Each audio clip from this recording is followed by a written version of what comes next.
শুভেচ্ছা সবাইকে Amazon blog চ্যানেলে আপনাদের সবাইকে স্বাগত জানাচ্ছি। দর্শক, আজকে যে বিষয়টি নিয়ে আলোচনা করব সেটি হচ্ছে পর্তুগালের জব সিকার ভিসা। এবং জব সিকার ভিসা নিয়ে আপনারা অনেকেই কনফিউজ যে সরকারের নতুন যে ইমিগ্রেশন পলিসি বা কঠোর যে নীতি তারা এনেছিল, সেই নীতির পরে বর্তমানে জব সিকার ভিসার কি পরিস্থিতি এবং জব সিকার ভিসা নিয়ে বাংলাদেশ সহ বিশ্বের বিভিন্ন দেশ থেকে আপনারা যারা আসার জন্য চেষ্টা করছেন তারা কি বর্তমানে আসতে পারবেন কিনা, বা জব সিকার ভিসা এসে আপনারা সেটেল হতে পারবেন কিনা, এটি কি আদৌ চালু রয়েছে কিনা, এই সবগুলো নিয়ে আমি বিস্তারিত আলোচনা করব।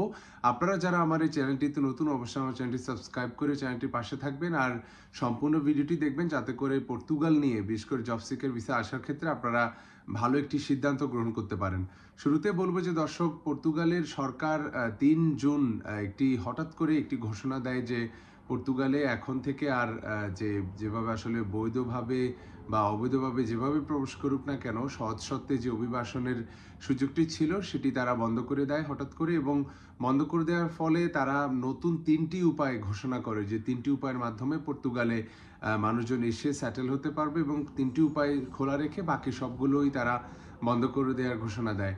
তো সেক্ষেত্রে জব সিকার ভিসার ব্যাপারে কি সিদ্ধান্ত হয়েছে এটি নিয়ে অনেকেই কনফিউজ, বিশেষ করে মিডল ইস্ট সহ বাংলাদেশ সহ বিভিন্ন দেশে তারা অনেক ক্যান্ডিডেট রয়েছেন যারা জব সিকার ভিসা আবেদন করে বা সব ডকুমেন্টগুলো রেডি করেছেন বা জমা দিবেন এমন একটি পরিস্থিতিতে ছিলেন।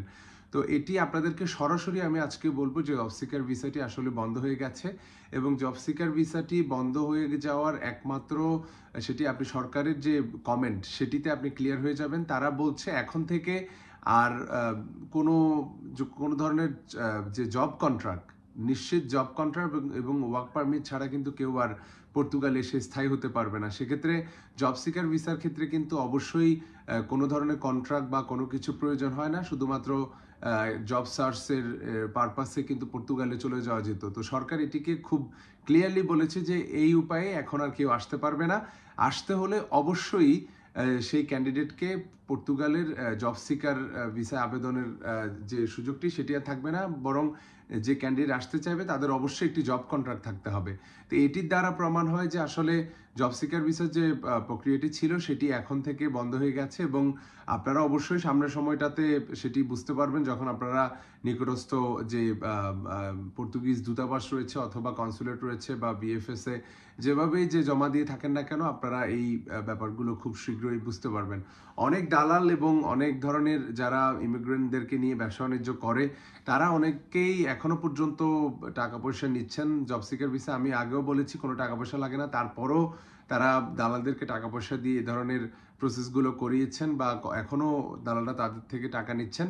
তো এই যে তাদের ব্যবসায় ক্ষতি হচ্ছে, কিন্তু সরকারের যে একটি সরাসরি নির্দেশনা সেটিকেও তারা বলছে যে সত্য কথা না, এবং জব সিকার ভিসা এখনো চালু রয়েছে এমনটা বলে আসলে মানুষদেরকে এখনো বিভ্রান্ত করা হচ্ছে। তো আপনাদেরকে আমি একটি কথা ক্লিয়ার করে বলি যে সরকার বলছে শুধুমাত্র 3টি উপায়। একটি হচ্ছে যে স্টুডেন্ট ভিসা, দ্বিতীয়টি হচ্ছে ফ্যামিলি রিউনিয়ন, আর তৃতীয়টি হচ্ছে ওয়ার্ক পারমিট, বা যাদের ওয়ার্ক কন্ট্রাক্ট, জব কন্ট্রাক্ট এবং একটি ওয়ার্ক পারমিট থাকবে তারাই শুধুমাত্র নিকটস্থ কনসুলেটে জমা দিয়ে তারা সরাসরি পর্তুগাল আসতে পারবে।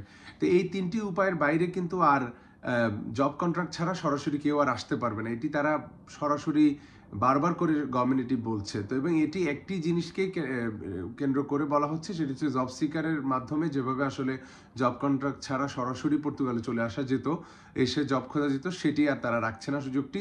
তো এটি এখনো অনেকেই আসলে অনেক দালালরা কনফিউশনে ফেলে প্রতারণা করছেন। তবে খুব শীঘ্রই সেটি বন্ধ হয়ে যাবে যখন আপনারা 2 মাস, 3 মাস, 4 মাস, 6 মাসের মধ্যে দেখবেন যে কোনো ফলাফল আর এখানে আসছে না, তখন আপনারা বুঝতে পারবেন। এবং আমার এই ভিডিওটি আমি আজকে তৈরি করছি, আপনারা সবসময় জানেন আমি অথেন্টিক তথ্যগুলো আপনাদেরকে দিয়ে থাকি। পর্তুগালের ইমিগ্রেশনের সাথে আমি সরাসরি কাজ করেছি, ইন্টারপ্রেটার ট্রান্সলেটর হিসাবে আমি কোর্টে কাজ করেছি। তা আমার যে অভিজ্ঞতা, এবং আমি অ্যাজ এ সাংবাদিক হিসাবে আমার কমিউনিটির সাথে বা ইমিগ্রেশন রিলেটেড যে নিউজ কাভারেজ করতে গিয়ে যে ধরনের অভিজ্ঞতাগুলো হয়েছে, সবসময় আমি চেষ্টা করি ভালো রিসার্চ করে আমি আপনাদেরকে সঠিক তথ্যটি দেওয়ার জন্য।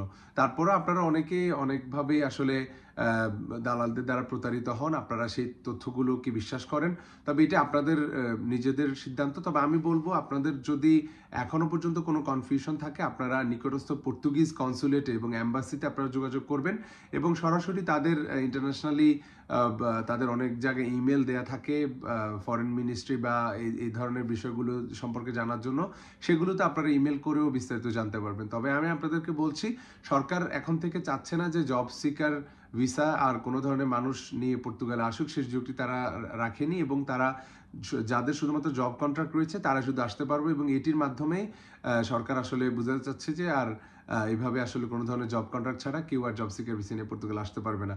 তো আপনাদেরকে এর আগেও আমি বলেছি যে সেটেলমেন্টের যে রুটগুলো রয়েছে, আপনারা যারা পর্তুগালে এসে স্থায়ী হতে চান আপনারা অবশ্যই সেগুলো কাজে লাগানোর চেষ্টা করবেন। মিডল ইস্টে যারা রয়েছেন তারা ওয়ার্ক পারমিটে আসার চেষ্টা করবেন, এবং বাংলাদেশ থেকে ওয়ার্ক পারমিটে আপনারা চেষ্টা করবেন, কারণ এখন যেহেতু তারা শুধুমাত্র ওয়ার্ক পারমিটের পথটি খোলা রেখেছে, এখন ওয়ার্ক পারমিটে তারা আরও বেশি পরিমাণে ভিসা দিবে বলে আমার ধারণা। সেক্ষেত্রে আপনারা এটি নিয়ে আগাতে পারেন। তবে জব সিকার ভিসার যে ইস্যুটি সেটি এখন আর আসলে চালু নেই। আপনারা অবশ্যই, আমি বলবো যে যদি আপনাদের মনকে আসলে আরো ভালো আপনারা বুঝাতে চান বা আরো ভালো তথ্য চান, তাহলে সেক্ষেত্রে আপনারা নিকটস্থ যে পর্তুগিজ কনসুলেট বা দূতাবাস রয়েছে তাদের সাথে সরাসরি যোগাযোগ করে আপনারা বিস্তারিত জানতে পারবেন।